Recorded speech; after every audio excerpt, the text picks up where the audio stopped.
تو کہا کہ خوب سمجھو کہ تن سے اور لوگوں کے اوپر تانے دینے سے کبھی اصلاح نہیں ہوتی. پیغمبرانہ اسلوب یہ ہے کہ اگر پیغمبروں کو گالی بھی دی جاتی ہے تو وہ گالی کا جواب گالی سے نہیں دیتے. پیغمبر حضرت ہود علیہ السلام کو کہا جا رہا ہے کہ انا لنراک فی صفاحۃ و انا لنظنک من الکاذبین، ہم آپ کو دیکھ رہے ہیں بیوقوف آدمی ہیں، پیغمبر کو کہا جا رہا ہے، اور ہم جانتے ہیں اب جھوٹے آدمی ہو. اگر حضرت والد صاحب فرماتے تھے کہ آج اگر کسی مقتدی کو، کسی عالم کو، کسی واعظ کو بھرے مجمع میں یہ کہا جائے کہ تم بیوقوف ہو، تم جھوٹے ہو، تو جواب میں وہ کہے گا تو جھوٹا، تیرا باپ جھوٹا، تیرا دادا جھوٹا.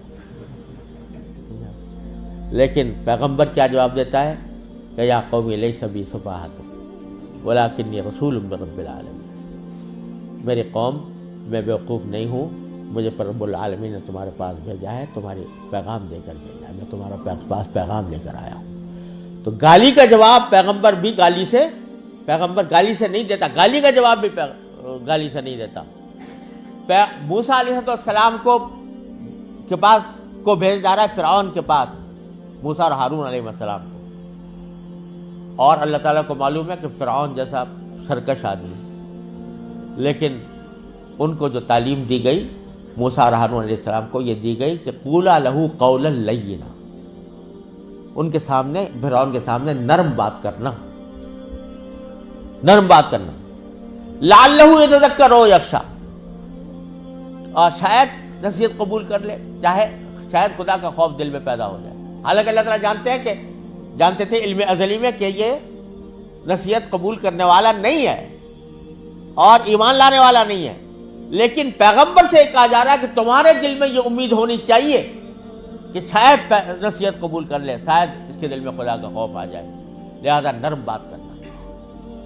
تو یہ کہاں سے تم نے سیکھ لیا کہ مخالفین کے اوپر طعن و تشنیع اور الزام تراشی اور فکر کسنا، یہ کہاں سے سیکھ لیا؟ پیغمبروں کا طریقہ یہ نہیں تھا. لہذا حضرت والد ماجد قدس نے فرمایا کہ ادھیڑو اس کتاب کو. الحمدللہ میں نے بات دل میں اتر گئی، اور الحمدللہ میں نے پھر پوری کتاب کو اثر نو لکھا اور وہ سارے فکر اس میں حذف کیے. اس موقع پر جو جملہ سنانا چاہ رہا تھا حضرت والد ماجد کو وہ یہ، اس موقع پر حضرت والد ماجد نے فرمایا کہ جب بھی کوئی بات اپنی زبان سے یا اپنے قلم سے نکالو تو پہلے یہ سوچ لو کہ اس بات کو مجھے کسی عدالت میں ثابت کرنا ہے.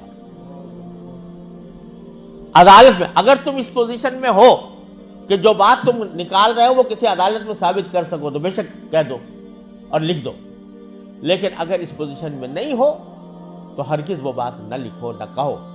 کیوں؟ اس لیے کہ ہو سکتا ہے اسی دنیا میں کسی وقت تم سے مطالبہ ہو جائے عدالت، کسی دنیا کی عدالت میں کہ ثابت کرو اپنی اس بات کو، اور اگر اس دنیا میں نہ ہوا تو آخرت میں تو ہوگا ہی ہوگا. آخرت کی عدالت میں اللہ تبارک و تعالیٰ کے سامنے سب کچھ حاضر ہوگا اور تمہیں ثابت کرنا ہوگا. اگر